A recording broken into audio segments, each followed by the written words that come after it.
El parcial consistía en dos cañones que están separados a cierta distancia y están ubicados a cierta altura con respecto al sistema de referencia. Estos disparan tres tipos de proyectiles, un proyectil ofensivo, uno defensivo y uno de contraataque, que difieren en sus respectivas áreas de acción.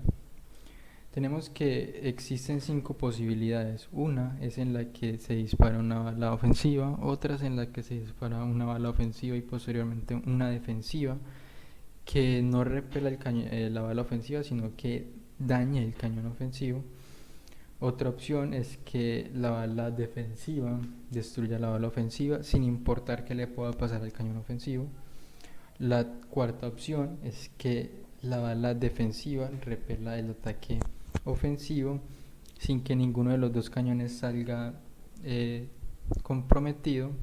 Y quinta y la quinta posibilidad es que tras disparar una bala defensiva que pueda repeler la bala ofensiva, se dispare una tercera bala de contraataque que neutralice la bala defensiva y el cañón ofensivo pueda dañar al cañón defensivo.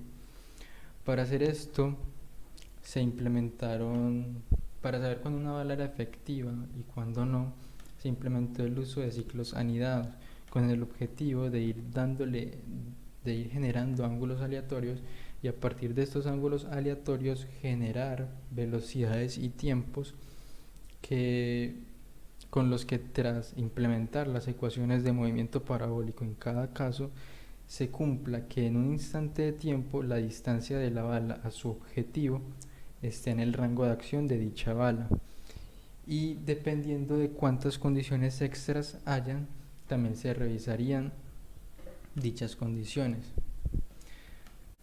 Cabe resaltar que los únicos datos que puede ingresar el usuario son los datos de la distancia que separa los cañones y de la altura. Lo que tiene que ver con todos los disparos se generarán de manera aleatoria con el programa, siempre generando disparos que sean efectivos. Con respecto al manejo de la interfaz, se contará con una interfaz principal en la que se mostrarán las opciones disponibles y las entradas de datos, y se contará con una segunda interfaz en la cual se realizará la simulación. Se hace uso de 3 clases con el objetivo de optimizar el programa y de darle a cada clase un propósito en específico. La clase principal, pues en esta se maneja los diferentes datos de entrada, se manejan los diferentes cálculos para obtener las condiciones iniciales de los disparos. La clase simulación, porque en esta se definen cuántas balas van a aparecer en el programa y los parámetros de entrada de cada bala. Y la clase de balas se implementa para que las balas se muevan de una manera autónoma con sus propias funciones. De esta manera se puede diseñar un programa eficiente que cumpla con los requerimientos especificados en el parcial. Al realizar la simulación, lo primero que se le enseña al usuario es un menú principal con 3 entradas de datos numéricos correspondientes a las alturas de ofensiva y defensiva y a la distancia que los separa. También 5 botones que representan los 5 puntos pedidos en el parcial. Al realizar la primera simulación con la opción 1, distancia 600, lo primero que se nos muestra es una ventana con los datos iniciales del disparo y eventualmente se nos muestra la ventana de simulación, donde al dar clic sobre el botón iniciar se inicia el disparo. Podemos ver que a lo largo del trayecto la bala ofensiva va dejando un rastro con la posición en cada momento y con su respectiva área de daño, y podemos notar que cuando llega al final, cuando se detiene, efectivamente la bala colisionó con el objetivo, que era el cañón defensivo. Para volver al menú principal damos clic sobre el botón volver y una vez más nos muestra dicho menú. Si realizamos la simulación con la segunda opción, esta vez nos va a mostrar 2 ventanas con los datos iniciales de un disparo ofensivo y un disparo defensivo. Al dar clic sobre el botón iniciar podemos ver cómo la bala ofensiva inicia su recorrido y la bala defensiva, con un delay de 2 segundos, inicia el suyo. En este caso la bala defensiva no busca, digamos, detener la bala ofensiva, sino que, como se especifica, busca dañar al cañón ofensivo. Para realizar otra simulación, nuevamente el botón volver, ingresamos otros datos. En la opción 3 se generan nuevamente dos disparos, uno ofensivo y uno defensivo a partir del primero. Y en este caso la bala defensiva sí busca derribar la bala ofensiva, como se puede apreciar en esta simulación. Podemos notar que luego de un tiempo ambas balas chocan en el aire y el área de daño no afecta al cañón defensivo, que es el que se quiere proteger. Al simular la opción 4, vemos que el resultado que se va a obtener es similar al anterior, puesto que la única diferencia entre estos es que en este caso se garantiza que ninguno de los dos cañones va a salir afectado.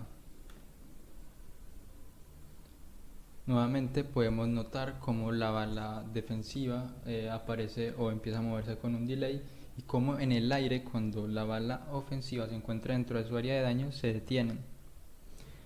Y por último, el último caso,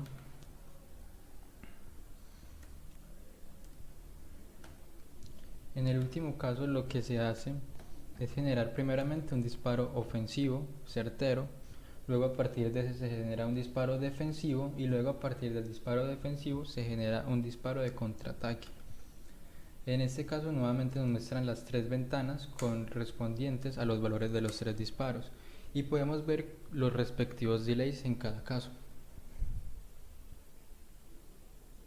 Se puede apreciar como la bala de contraataque frena el disparo defensivo, por tanto el disparo ofensivo puede llegar a su objetivo y colisionar con el cañón defensivo.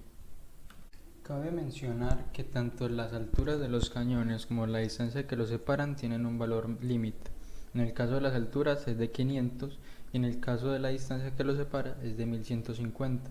Estos valores acorde al tamaño de la pantalla en la que se simula los disparos, y donde cada píxel toma el valor de 1 metro, por conveniencia. El código implementado para dar solución al parcial final del curso de Informática 2 cuenta con tres clases esenciales, que son la clase principal, la clase simulación y la clase bala. En la clase principal se obtienen todos los datos ingresados por el usuario, es decir, las posiciones iniciales de los cañones, y dependiendo de la opción ingresada o de la opción seleccionada por él, se calculan los diferentes parámetros de los disparos ofensivos, defensivos y de contraataque.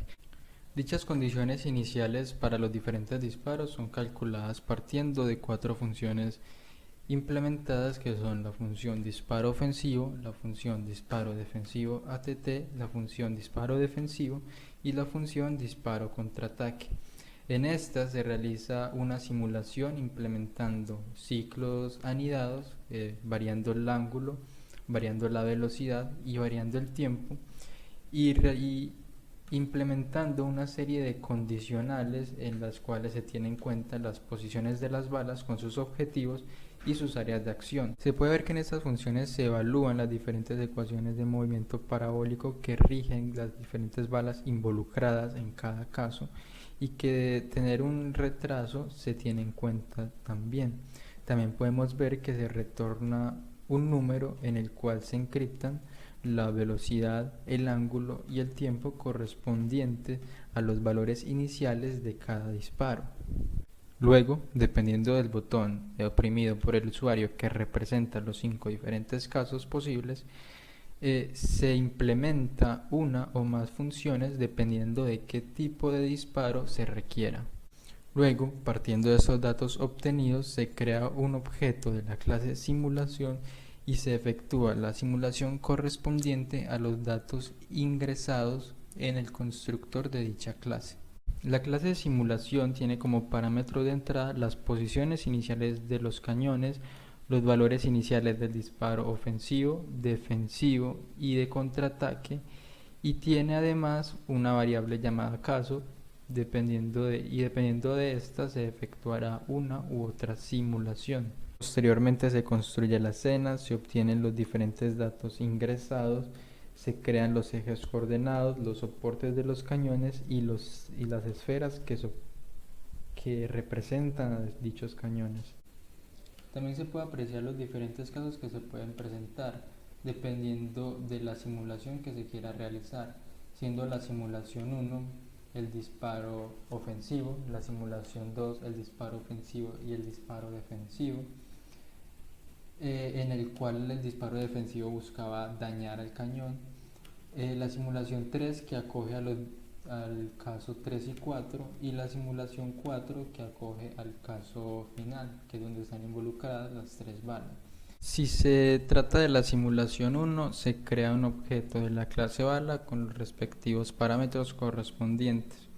Luego esta es añadida a la escena y una vez se da clic sobre el botón iniciar, el contador de temporizador ofensivo se inicializa. Este temporizador es básicamente el que permite el movimiento de la bala. Si se trata de la simulación 2, vemos que se añaden 2 balas a la escena, una bala ofensiva y una bala defensiva, con los respectivos valores correspondientes. Esta vez se verifica si el tiempo, si el diferencial de tiempo de la bala ofensiva es mayor que 2, es decir, si ya han transcurrido 2 segundos luego de que la bala ofensiva fuera lanzada, entonces el temporizador de la bala defensiva se va a inicializar. En la simulación 3 ocurrirá algo similar, se crearán las balas ofensiva y defensiva con los parámetros correspondientes.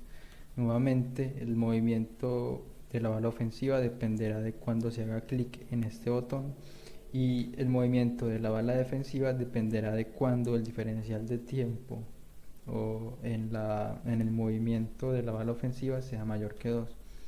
Con la simulación 4 se añadirán 3 balas a la escena, una bala ofensiva, una defensiva y una de contraataque, donde el movimiento de la bala ofensiva iniciará con el clic en el botón, el movimiento de la bala defensiva iniciará cuando el diferencial de tiempo de la bala ofensiva sea mayor que 2 y la bala defensiva y la bala de contraataque, su movimiento dependerá de cuando el diferencial de tiempo de la bala defensiva sea mayor que 1.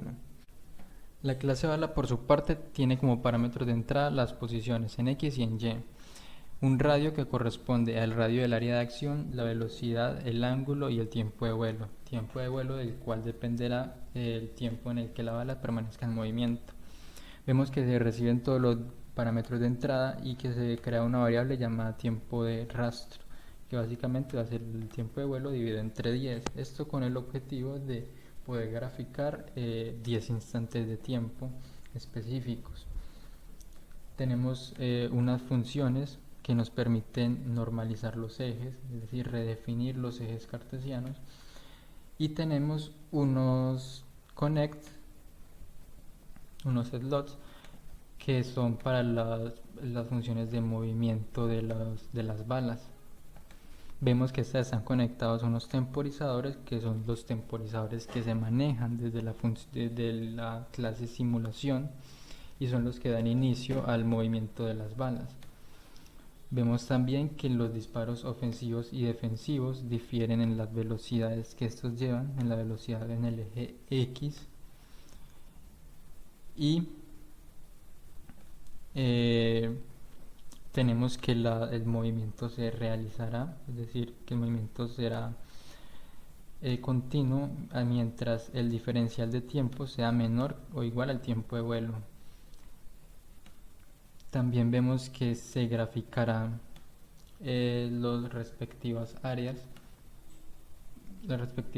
de acción. Claramente se pueden evidenciar las ecuaciones del movimiento parabólico que rigen el comportamiento de las balas.